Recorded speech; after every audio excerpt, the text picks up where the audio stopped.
Sienta mal un recurso de apelación, seguro que nos puede contestar, porque lo sabe bien José Montero de Cisneros. Él es abogado experto en Derecho Internacional. Hola, buenos días. Hola, buenos días. ¿Cómo En primer estáis? lugar, disculpas y muchas gracias porque sabemos que lleva usted un tiempo esperando para efectuar esta conexión. Como ve usted, pues no paramos de tener conexiones en directo, valoraciones de compañeros y noticias de última hora y nos resulta complicado. La primera pregunta que le lanzo es esto que acaba de exponer mi compañero Alejandro Requeijo. ¿Es verdad que según el sistema tailandés podría sentar mal ese recurso de apelación en una instancia superior? ¿Surjan? El sistema está para defender a los procesados y un abogado defensor no tiene que tener miedo a cómo le puede sentar al sistema. Yo estoy de acuerdo con la compañera que es un momento muy difícil, que aún no ha leído la sentencia, que sin saber la sentencia exactamente y cada coma que esté o cada coma que falte puede ser primordial a la hora de defender. Pero tiene que ser irrelevante cómo siente el sistema que se recurra a sus decisiones, sobre todo si es un derecho, si es un caso no temerario, es decir, si estuviera palmario, si fuera clarísimo, pues bueno, a lo mejor lo podría interesante sería dejar que la sentencia adquiriera firmeza y pasar al siguiente plano, que es la aplicación del acuerdo firmado entre el Reino de España y el Reino de Italia en 1987 para el hecho, no la extradición, que no existe un acuerdo como tal, sino el hecho de que Sancho cumpliera su condena en España bajo las leyes penitenciarias españolas. Pero yo sí que estoy de acuerdo en recurrir. No sé si iría a ambas instancias, más que nada por el tiempo, porque va a haber un año hasta que, digamos, el Tribunal de Apelaciones, por llamarlo de alguna manera allí, se pronuncie, y un año y medio por lo menos, o dos, hasta que el Tribunal Supremo se pronuncie, pero creo que es interesante presentar ese recurso de apelación. Don José, y en esos términos, porque quizás, claro, sí. Entiendo que la defensa ha llegado a un punto de no retorno en el que no se puede desdecir. Es decir, ellos han manifestado siempre que esto es un homicidio imprudente, que todo se ha producido en el marco de una pelea, que ha sido involuntario, pero claro, cuando hay una sentencia, que es verdad que no hemos podido leerla porque no la tienen ni las partes, pero lo fundamental, la clave que ha trascendido es que si este chico se ha librado de la pena capital es por esa primera parte de la investigación en el que él ha reconocido, ha confesado y ha colaborado. Claro, si tú vas en una línea diametralmente opuesta, ¿hasta qué punto te puede beneficiar? Bueno, yo creo y opino que no hay que ser especialmente paternalista en este sentido. Lo que quiero decir es que me parece muy bien que el tribunal diga que ha trascendido, que haya aplicado un atenuante por haber colaborado con la policía y con la justicia, pero en la práctica me da exactamente igual, porque si no hubiera colaborado, se hubiera defendido desde un principio, ¿le hubieran podido aplicar quizá la pena de muerte? Vale, pero se lo hubieran conmutado por cadena perpetua, porque en Tailandia hace ya años que nadie... 30 años no se tenemos produce entendido que hace no se produce ninguna ninguna pena de muerte. Antiguamente el último que hicieron era con inyecciones letales y demás, pero a no ser que sea un tema del ejército o que vaya contra la soberanía del pueblo o que vaya contra la familia real, aquí ya no matan a nadie básicamente porque no quieren emitir esa imagen, con lo cual me parece un caramelo envenenado decir, bueno, como has colaborado, pues en vez de pena de muerte, pena perpetua, que al final es lo mismo, hubieran tenido lo mismo. Yo siempre digo, como letrado, no hay que tener miedo a defenderse, con la verdad y con la justicia se va a todas partes y así.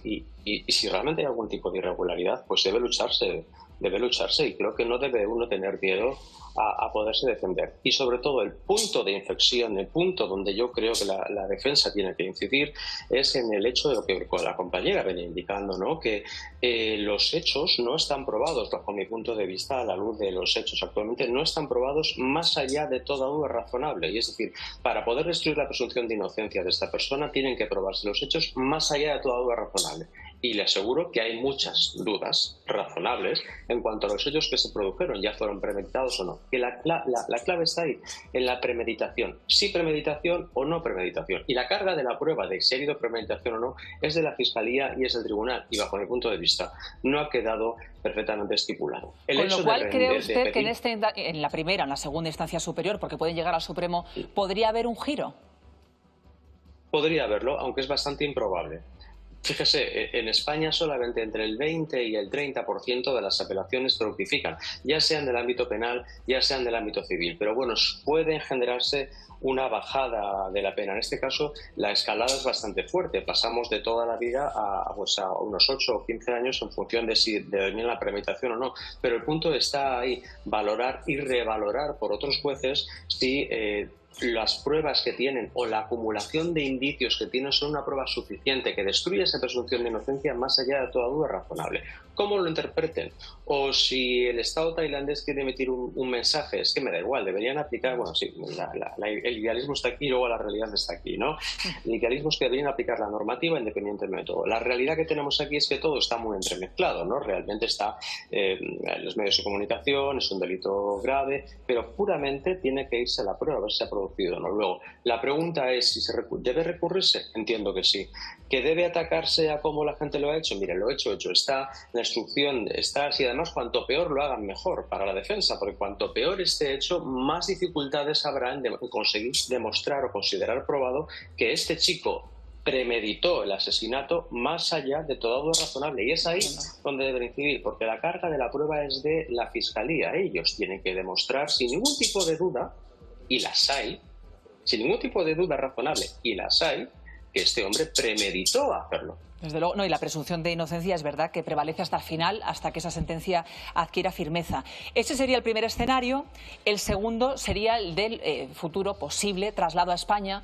Usted hablaba de un tratado de 1987. Me gustaría saber, y además entender, y que el público lo entienda, qué es lo que dice ese tratado y de cuántos años estaríamos hablando. Es decir, ¿cabe la posibilidad de que en un futuro próximo Daniel Sancho cumpla condena aquí en nuestro país?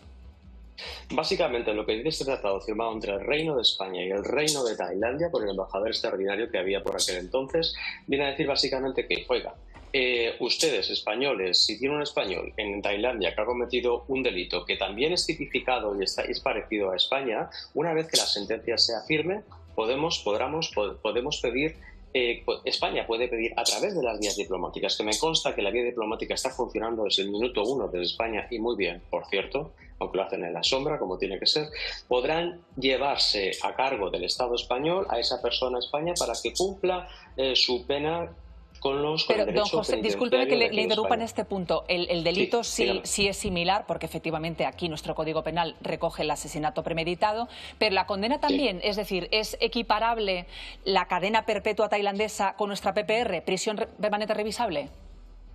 Entiendo que no. La cadena perpetua tailandesa es de origen mucho más antiguo. En España, desde que tenemos democracia, no tenemos cadena perpetua ni pena de muerte, gracias a Dios, y entiendo que no debería aplicarse la pena permanente revisable, sino un delito de asesinato. Y en caso de que se aplicara la pena permanente revisable, como bien dice la palabra, debería ser revisada. Con lo cual, cara a futuro, lo que yo veo lo que va a pasar es la defensa va a recurrir, no sé si en si una o dos veces, y cuando la sentencia adquiera firmeza, porque va a adquirir firmeza, no creo que vayan a dar su brazo a torcer. Lo que está haciendo el tribunal tailandés, bajo mi punto de vista, es abrir la puerta y evitarse un trámite para decir no es pena de muerte, es cadena perpetua. A partir de ahora, si no recurres y se declara firme, vamos a empezar con este proceso y no va a haber ningún problema.